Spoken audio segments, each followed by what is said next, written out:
कैलाश पर्वत पर मिलारेपा ने रखा था पांव। हिंदू धर्म में कैलाश पर्वत का बहुत महत्व है, क्योंकि यह भगवान शिव का निवास स्थान माना जाता है।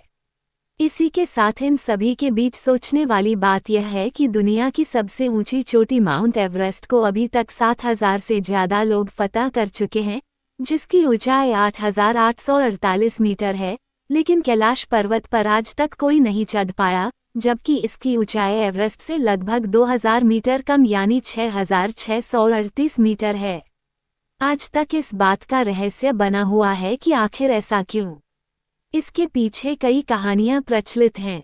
ऐसा भी कहा जाता है 92 साल पहले यानी साल 1928 में एक बौद्ध भिक्षु मिलारेपा ही कैलाश पर्वत की तलहटी में जाने और उस पर चढ़ने में सफल रहे थे और वह इस पवित्र और रहस्यमयी पर्वत पर जाकर जिंदा वापस लौटने वाले दुनिया के पहले इंसान थे।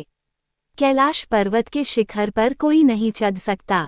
चीन ने भी 2004 के बाद से इस पर्वत पर चढ़ाई को बैन कर दिया है। हालांकि कहा जाता है कि 11वीं सदी में बौद्ध योगी मिलारेपा ने इस पर्वत की चढ़ाई की थी और लौटकर जिंदा आने वाले इकलौते शख्स थे, लेकिन उन्होंने खुद इस बात को कभी नहीं माना और ना ही अपने मुंह से कभी इस बारे में कुछ कहा, इसलिए ये भी एक रहस्य ही है।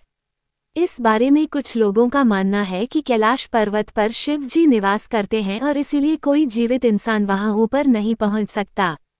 इसी के साथ उनका कहना है मरने के बाद या वह जिसने कभी कोई पाप ना किया हो, केवल वही कैलाश फतह कर सकता है।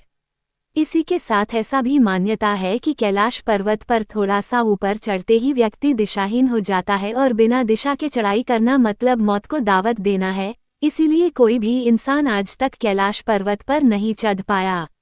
वहीं कई मीडिया रिपोर्टर्स को माने तो एक पर्वतारोही ने अपनी किताब में लिखा था कि उसने कैलाश पर्वत पर चढ़ने की कोशिश की थी, लेकिन इस पर्वत पर रहना असंभव था, क्योंकि वहां शरीर के बाल और नाखून तेजी से बने लगते हैं और इसके अलावा कैलाश पर्वत बहुत ही ज्यादा रेडियो एक्टिव भी है।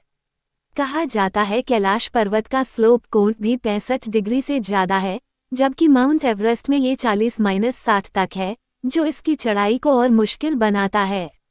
ये भी एक वजह है कि पर्वतारोही एवरेस्ट पर तो चढ़ जाते हैं, लेकिन कैलाश पर्वत पर नहीं चढ़ पाते। Please like share and subscribe करें। धन्यवाद।